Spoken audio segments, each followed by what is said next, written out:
I mean, you must have hated his sister-in-law because he wrote The Queen of the Night for her. In 1970, Beverly Sills was the biggest opera star in America, except at the one place that mattered most. The Metropolitan Opera kept hiring European singers while ignoring her completely. People whispered about secret meetings and backstage politics.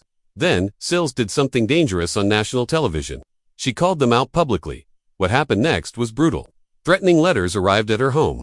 Her son attempted suicide while she was performing overseas. The delay wasn't just career sabotage, it nearly destroyed her family. The real reason would stay hidden for 20 years. Belle Miriam Silverman was born in Brooklyn in 1929. Her parents had come from Ukraine and Romania, escaping hard times, hoping for something better in America. They didn't speak much English at home. Little Belle grew up speaking Yiddish, Russian, Romanian, French, and English. Everyone in the neighborhood called her Bubbles. That name would follow her for the rest of her life. When she was just 3 years old, something incredible happened. She sang a little jingle on a radio show called Uncle Bob's Rainbow House. Her high notes were so perfect that engineers had to add a flashing red light to warn when she hit a peak. She earned $10 per episode, which was a lot back then. Listeners loved her so much they mailed in bubblegum wrappers with her name on them. By 1935, her mother had saved over 700 wrappers. People started calling her Bubble Girl Silverman.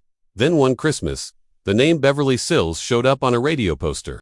It sounded less Jewish, more showbiz, but it was still her. At just 7 years old in 1936, she entered a talent contest and sang The Mockingbird faster and higher than anyone had heard. She won $50 in gold coins and landed a small role in a short film when she sang a note so high that it shattered a prop wine glass. The crew had to redo the entire dinner scene.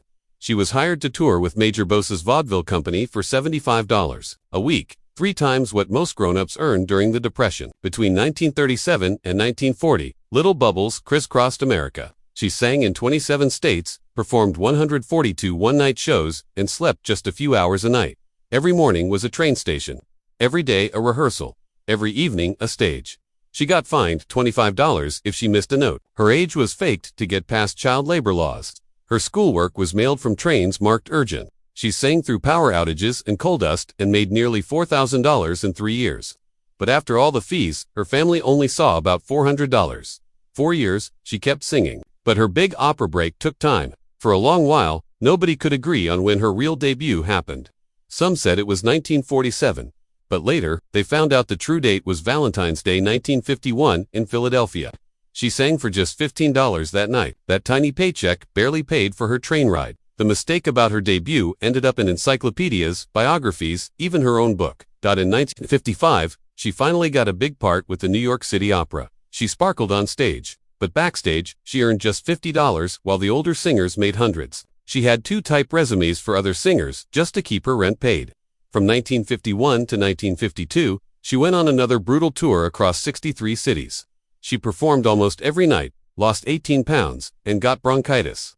Sometimes the orchestra had to play from the stage and she had to sing from the aisles so people could hear her. But she never stopped. In 1958, she had a chance to audition for the Metropolitan Opera, a dream she'd held her whole life. But she turned it down to stay loyal to City Opera. That same year, she starred in The Ballad of Baby Doe, and the critics loved her. It made her a star. The Met's director mocked her company, calling it the Bronx of Opera, but she became a national favorite.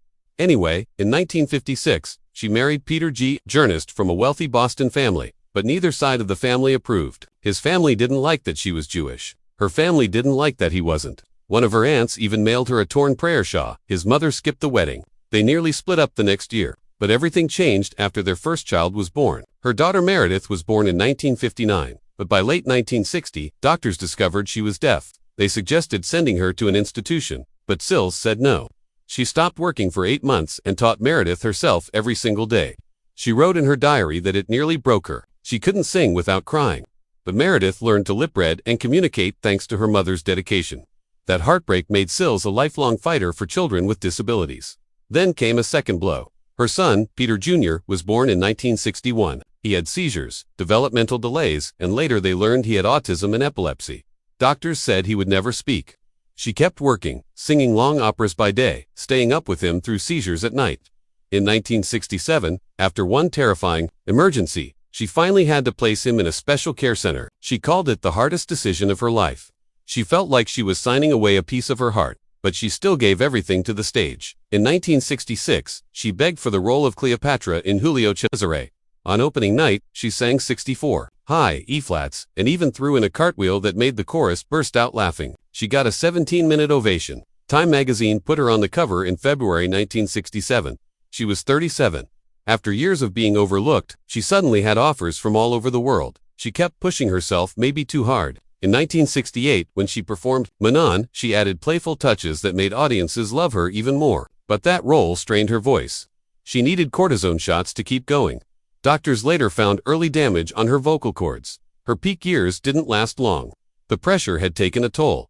Around 1963, between her 2 children, she faced another crisis. She became pregnant again, but developed dangerous toxemia. Doctors warned she could lose her voice or even die. At a time when abortion was mostly illegal, she had to go through a hospital board to get approval. She used her real name, Belle Silverman, and didn't talk about it for 20 years. When she finally wrote about it in 1987, she said it was one of many hard choices working mothers had to face.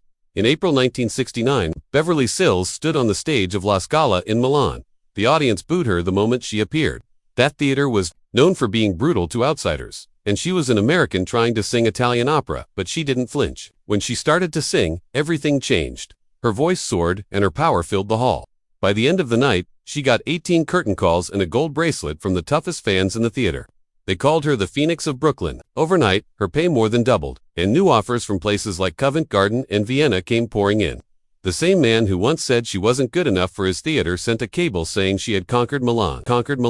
But barely a year later, everything nearly ended. In October 1970, while rehearsing in Dallas, Beverly felt something was wrong with her voice. It felt like sandpaper in her throat. Doctors found 2 nodules on her vocal cords. She feared it was over. She wrote goodbye letters the night before surgery, afraid she might never sing again. The surgery was quick, just 28 minutes, but the silence that followed lasted months. She wasn't allowed to speak, not even whisper, for 6 weeks. Then she spent a full year away from the stage. That silence cost her more than $350,000 in lost performances, but she used that time to learn sign language so she could talk to her daughter. She also silently studied her roles, mouthing every word until her diction became sharper than ever. When she came back in 1974, she did something nobody expected. She decided to sing all 3 of Donizetti's Tudor Queens in just 14 weeks. These roles were difficult and dangerous for her voice. Doctors warned she could damage her cords again, but she was determined. She lost 12 pounds and didn't speak at all on days she had to perform. Critics were amazed at how quickly she could switch from one queen's sorrow to another's fury. The trilogy of operas wasn't meant to go together, but after she did it, the public forever saw them as a set. The tickets sold out completely, and the season became the biggest financial success in her company's history. At home,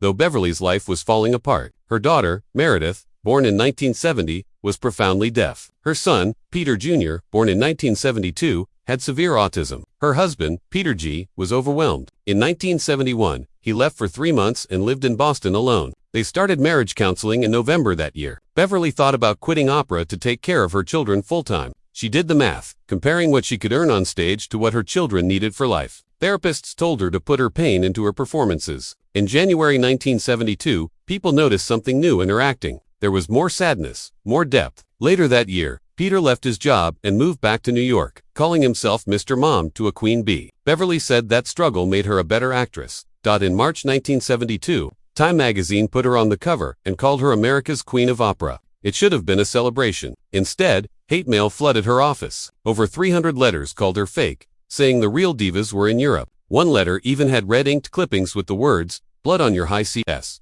The police traced some letters back to a bitter coach who didn't get hired. No one was arrested. But while the threats were real, so was the publicity. Ticket calls jumped by nearly half and her record sales exploded. On The Tonight Show, she joked that she was now the most talked about punching bag in opera, and that humor turned the fear into fame. Finally, in April 1975, at age 45, Beverly stepped onto the stage of the Metropolitan Opera. She sang the same Rossini opera that had made her famous in Milan. The show ended with an 18-minute standing ovation, the longest for a debut since World War II. Critics praised her top notes, though some whispered that her voice was starting to fray in the middle. What the audience didn't know was that Beverly had been sick with laryngitis and pushed through using aspirin and sheer willpower. But it worked. The applause lasted so long she earned a $10,000 bonus that had been written into her contract as a joke. Then came the night. Television brought her into millions of homes. In December 1976, she sang Lucia di Lammermoor live on national TV in color. She added a few extra high notes to outshine a legendary recording by Joan Sutherland. Over 9 million people watched Some critics called it brilliant. Others said they could hear the strain. The morning after, doctors gave her cortisone to calm her swollen cords so she could film more scenes for a PBS special. Television made her more famous, but also pushed her voice to its limits. In May 1977, she released a crossover album that mixed Mozart, show tunes, and even a disco version of a famous opera aria. It sold more than 100,000 copies in just a few weeks, the fastest ever for an American soprano. But then came a scandal. A Canadian singer accused Beverly of stealing her unique vocal flourishes from a 1962 broadcast. The record label quietly settled the case for $25,000 and changed the credits. The warm, wholesome image that Beverly had built took a small hit, but it showed just how intense and competitive classical music had become. On July 23, 1977, Beverly's mother died of cancer. Her mother had been her teacher and her anchor. Beverly was devastated. Still, she didn't cancel any shows. 66 days later, she was back on stage, singing La Traviata. She wore a locket filled with her mother's hair, and during one scene, she sobbed so deeply the audience could hear it. Critics said it was the most emotional performance of her life. The box office surged as people came not just for the music, but to witness her grief turned into art. By 1978, the toll was becoming clear. A major article in the New York Times questioned whether Beverly was still in top form. Her range had dropped, her breath control had weakened, but she didn't slow down. In 1972, everyone thought Beverly Sills would finally perform at the Metropolitan Opera after Sir Rudolph Bing stepped down. But 3 whole seasons passed and still no invitation. The official reason was scheduling problems. But people inside the Met said something else. They said some staff who were loyal to Bing didn't want Sills there. They thought she was too flashy, too famous on TV. And to Brooklyn. The tabloids in New York couldn't get enough of the drama. They printed photos of Italian stars the Met hired while Sills stood outside City Opera signing autographs. Even though she was ignored, she didn't slow down. She sang 57 times in 18 cities. People started calling her America's diva, who didn't have America's opera house. It became a joke, but not to Sills. Then came February 26, 1973. On national television, Sills called out the Met for favoring European stars and ignoring Americans. Even though the opera got public money. That one sentence exploded. 5 newspapers ran it on their front page. The Met's phone lines got over 300 calls, half praising her, half furious. But the worst part came later. She got threatening letters. One said, "Stay at your little city opera, or join Caruso in heaven." She kept it quiet. But an FBI memo from 1978 showed they even interviewed her after she received a bullet casing in the mail from her old Brooklyn neighborhood.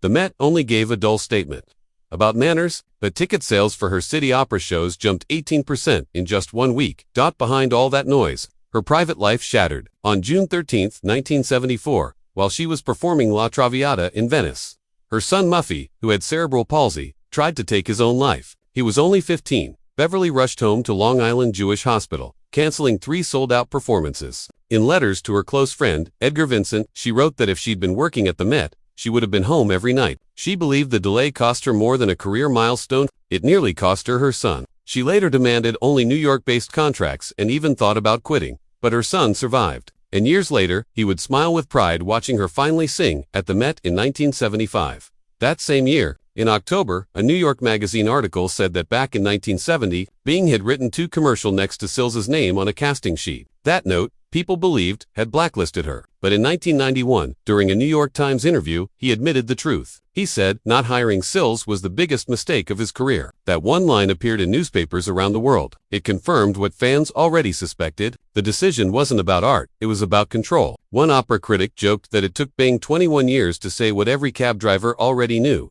By then, Beverly had become a symbol of a star held back by the elite, a story she would use to fight for access to the arts. When the Met finally invited her in 1975 to sing Rossini's The Siege of Corinth, Sills didn't make it easy. She said she wanted top billing, equal to Joan Sutherland's name on the posters. That kind of demand was almost unheard of for someone who had never performed there. When they said no, she walked away. The newspapers went wild. One headline read, "Diva Showdown on Broadway." One headline read, "Diva Showdown on Broadway." 8 weeks before opening night, the Met gave in. Beverly's name would appear alone above the title. Her face would be on all the posters. She'd be paid $7,500 per show, a record at the time. On April 7, 1975, she stepped onto the Met stage. The crowd gave her an 80-minute ovation, the longest since Maria Callas in 1956. The same opera house that once ignored her was now celebrating her, proving that Sills had become exactly what they once said she was, single quotes prestige. But the praise didn't last long. The very next day, October 12, 1975, a New York Times piece titled "Beverly Sills, Media heroine or genuine superstar questioned if she really belonged. The article said her voice had suffered, that her high notes were shaky, and that all the TV shows and magazine covers were just smart marketing. It said the Met Gala that week might expose a weak voice, hidden by glitter and charm. The article hit right before her biggest night. The paper's phones lit up. Fans wrote angry letters. One even called the critic a sexist Judas. That same piece also accused her of faking her backstory. It said the rags to riches tale about a poor Brooklyn girl selling soap jingles to pay for lessons wasn't true. It claimed her father actually owned several buildings and wasn't poor at all. Her manager threatened to sue the newspaper. City Opera officials were furious. Letters flooded in, calling the article an attack on the American dream. Some were written in glitter and green ink. One said the critic was just jealous of a woman's success. But not everyone sided with her. Some agreed with the article, saying the fame had gone too far. The moment showed a clear divide. Those who loved her for bringing opera to everyone, and those who thought she'd sold out the art. Still, Beverly kept her dignity. When critics complained about her shaky high notes during her Met run, she quietly told the Met to send all her $25,500 per night earnings to charity. She didn't want any fanfare. But when March of Dimes listed her as an anonymous donor at its 1976 gala, people found out she had given all $20,000 to children with birth defects. She had always supported these causes because both her children were born with disabilities. That one act softened even her harshest critics. People stopped talking about her voice and started calling her the singer who sang for sick kids. In March 1979, just before he had a stroke, Rudolph Bing gave a radio interview in London. He finally said it out loud. Snubbing Beverly Sills had been his greatest mistake. He said it cost the Met millions in goodwill and haunted him personally. He said the public loves an underdog and he had handed her that role. The interview aired only once, but the quote spread everywhere. It confirmed that the feud wasn't just about music. It had always been personal. On October 27, 1980, Sills gave her farewell performance at City Opera in a show called Bubbles and Friends. It looked joyful on stage, but behind the scenes, she was hiding something serious. Just 3 months earlier, she had gone through surgery to remove suspected ovarian cysts near the spot where she'd had cancer in 1974. Doctors cleared her to sing. Just 11 days before the show, she kept a syringe for pain backstage, but still hit every high note. Even her conductor didn't know the full story until she wrote it in a Christmas card. Just weeks later, on January 1, 1981, she became the general director of City Opera and found a huge surprise. The company wasn't just in trouble, it was $5 million in debt. She cut out luxury events, added English supertitles to make operas more accessible, and even brought in Stephen Sondheim's musical Sweeney Todd. Purists said she was turning the opera into Broadway. But it worked. By 1983, City Opera had a $3 million surplus and 42% more people were coming to shows. The same crowd-friendly style that once got her rejected had now saved an entire opera company.